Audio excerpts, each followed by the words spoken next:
Welcome back. You're watching live from Paris on France 24. The headlines this hour.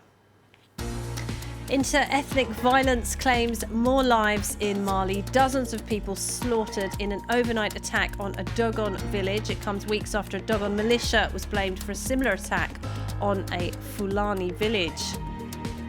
10 Conservative MPs make it through to the next round of the contest to replace the outgoing British Prime Minister Theresa May. Former Foreign Secretary Boris Johnson remains the frontrunner. And Brazilian Justice Minister Sergio Moro dismisses claims he conspired with prosecutors to put former President Lula da Silva behind bars.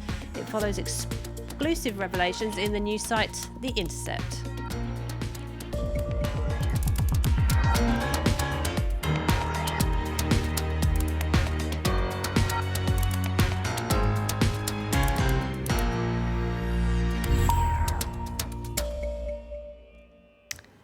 And we begin this hour with some news coming in to us from New York City. A helicopter has slammed into a 54-story office building in Midtown Manhattan. For more, let's go to New York City. Our correspondent Jessica Le Mesurier is there. Jessica, what more do you know? Hi, Laura. So I can tell you that the emergency services are saying that this helicopter had to make some sort of forced emergency landing, it would appear, on the top of this high-rise building at 787 7th Avenue. That's a street that crosses with West 51st.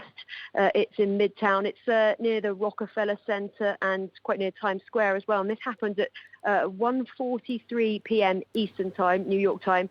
And the person flying this plane was the only person in it, the pilot, it would seem, and the pilot has been injured. We don't quite know the extent of the injuries at this point. This was an office building, and the crash sparked a fire on the roof, but emergency services said that originally it had been reported that this helicopter had sort of gone into the building. It went onto the roof and it didn't enter the building in any way, but the building was evacuated because, of course, whenever anything of this sort happens in New York City, the alarm bell sounds and all sorts of precautions are taken. So the emergency services are at the scene, and the police have told people to avoid that area. All right, sounds like a near miss there. Jessica, thank you very much indeed. Yeah. Jessica Le Mesurier there reporting live Thanks, from Laura. New York. Now, nearly 100 people from the ethnic Dogon group have been killed in Mali. Their village was razed to the ground in a brutal overnight raid. Their attackers are believed to be from the Fulani ethnic group, semi-nomadic herders who are largely Muslim. Well, less than 3 weeks ago, 160 Fulani were killed by a group identified as Dogon. There has been violence between the two groups in the past, but the arrival of jihadists in Mali back in 2013 has made the situation far worse. Well, for more on that, we can go now to the Malian capital, Bamako. I'm joined by journalist Bram Postumus. Thank you for being with us. First of all, there seems to be some speculation that this was a reprisal attack. Do you have any information to back that up? Not at this moment. It still is in the realm of speculation, as you say. It stands to reason that people start thinking this way because of the attack you mentioned in your introduction, which was against the majority Pearl or Fulani village. So yes, indeed, it stands to reason that this is seen as a revenge attack, but there hasn't been any more information coming out about who these attackers were and what their motives actually were. Now, inter-ethnic violence is not new, sadly, in Mali. There is a competition, isn't there, for resources, but it does seem to have gotten worse in recent months. Can you tell us a bit about that?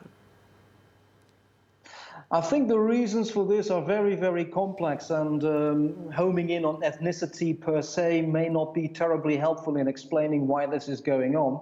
There is certainly a problem about resources. There is certainly a fight for resources which are becoming scarce. We are supposed to be in the rainy season at the moment. The rains are not coming, so that is definitely an aggravating factor. The other thing that is also worth mentioning is the fact that the state has been on the run, if you like, in this particular part of the country because of the mounting insecurity, and those who are supposed to be guaranteeing law and order in this part of the country and indeed elsewhere in Mali have been overstretched and cannot cope with the levels of insecurity there. So what's been happening also is that people have been organizing their own security, and this should not really necessarily be paralleled or confined with simple ethnic violence. It's much more complex and much more multi-layered than that. And tell us, Bram, where do the jihadists fit into all of this? Well, they are the original occasion for the state becoming overstretched. As you mentioned in your introduction, they came in 2012 on the back of what was then supposed to be a Tuareg rebellion. Let's not go into the complexities of the intercommunal politics in the north of the country, but the fact is that the overrun by this Tuareg rebellion in 2012 was then very swiftly followed by a jihadist invasion, which was then put an end to by Operation Serval in 2013.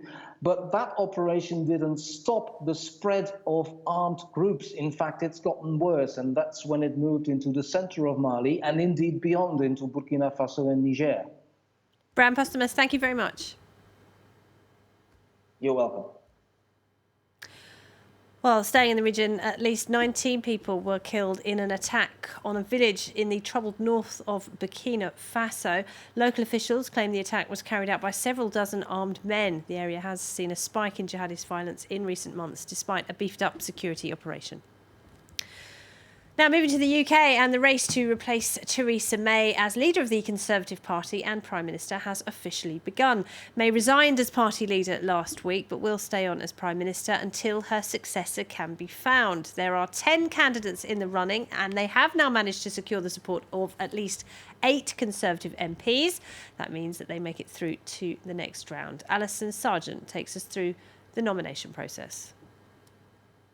Theresa May is on her way out, but it will be well over a month before the Tory party gets their new leader and the UK its new Prime Minister. Like any election, it begins with a list of candidates. Tory leader hopefuls must submit their names to the party's 1922 committee between 10 a.m. and 5 p.m. on Monday, June 10th.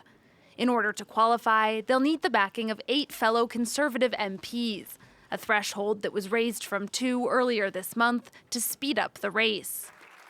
Once the list of candidates is set, all 313 Tory MPs will cast their ballots in a series of secret votes.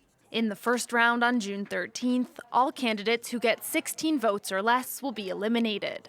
In the second round on June 18th, candidates will need more than 32 votes to stay in the race. In the event that all candidates meet the threshold, the one with the lowest number of votes has to go. The voting rounds will continue until just 2 candidates remain. Then it's up to Conservative voters to make the final choice. Some 124,000 Tory party members will vote in a postal ballot, expected to take place the week of July 22nd. The winner will be named the new leader of the Conservative Party and become the new resident of number 10 Downing Street. To Brazil now, where the news website The Intercept has uncovered an alleged conspiracy to keep left-wing politician Lula da Silva from taking part in last year's presidential election. The conspiracy appears to involve Brazil's Justice Minister Sergio Moro and several prosecutors. Wasim Cornet has the story.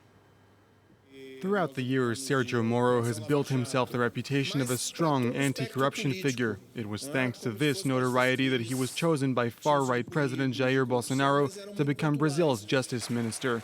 His image as a strong lawman was bolstered during Operation Car Wash. Back in 2014, Moro was at the helm of the investigation, which uncovered a wide-ranging corruption scandal that involved the country's elite.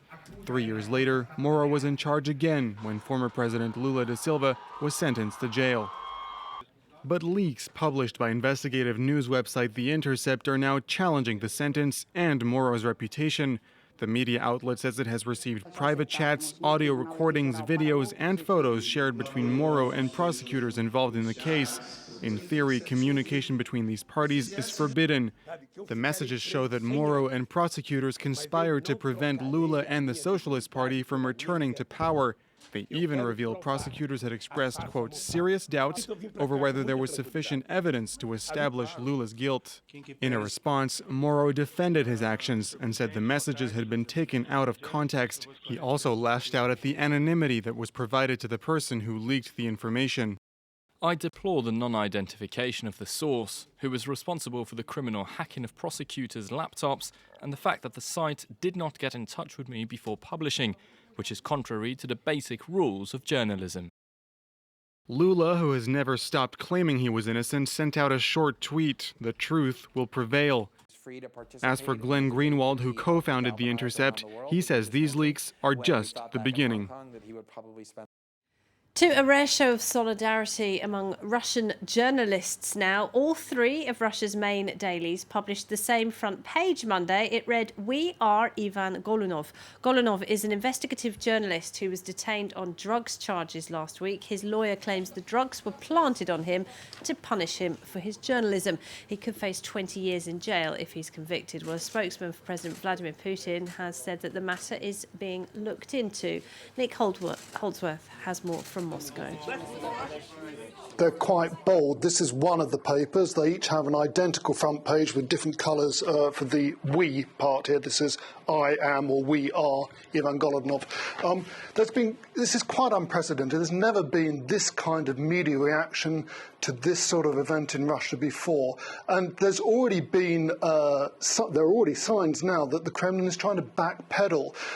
Earlier this afternoon, the deputy chairman of the Parliamentary Committee on Security, Alexander Kinstein, announced that the investigation was being transferred away from the Interior Ministry, which is in charge of the police, to an independent body, the Investigative Committee, which comes directly under Kremlin rule.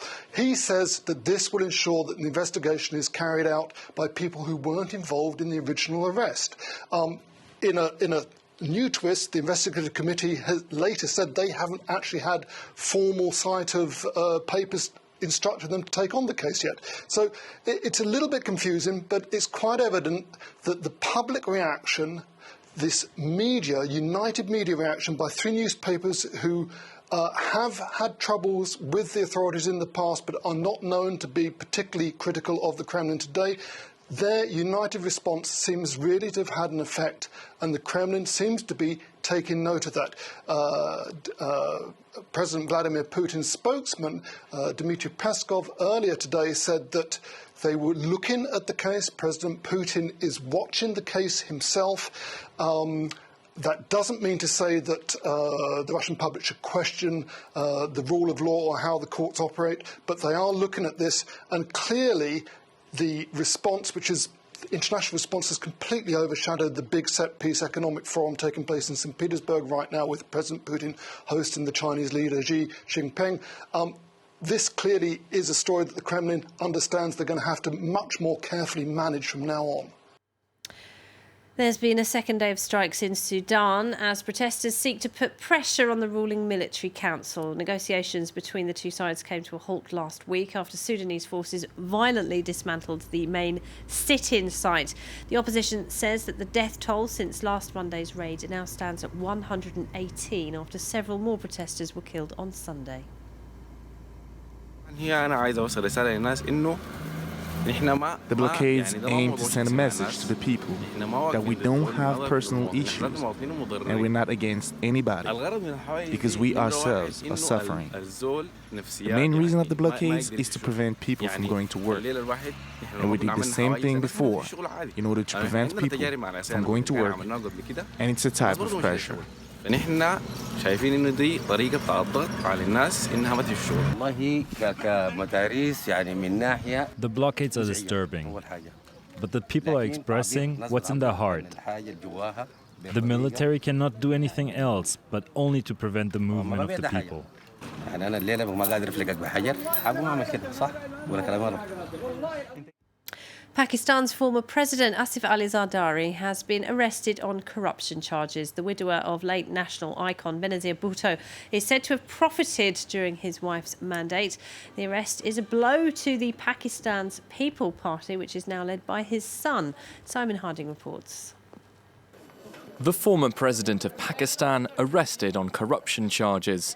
Asif Ali Zardari was taken into custody by Pakistan's anti-corruption watchdog, the National Accountability Bureau, with local media channels claiming that the investigation was linked to fake bank accounts and money laundering. With a broader view on Pakistani politics, This is seen as a major blow to the Pakistan's People Party, which finished third in last year's general election. Zardari is the widower of former Pakistani Prime Minister Benazir Bhutto, the first woman to lead a democratic Muslim-majority nation. She was assassinated in 2007. This is not the first time that Zardari has been accused of corruption. The Pakistani press branded him as Mr. 10% during Bhutto's second term when he held a position as an investment minister. Twice, Zardari went to prison, the second time spending 8 years behind bars after his wife was deposed. After Bhutto's assassination, Zardari became the face of the PPP party and became president of the country on a wave of sympathy. In power for 5 years, he stepped down in 2013. Pakistani authorities have never stopped tracking him, looking into the politician's enormous wealth, which includes a chateau in France and properties in Britain, Spain and Florida. From afar, Zardari remains involved in politics. His and Bhutto's son Bilawal is now the leader of the PPP party.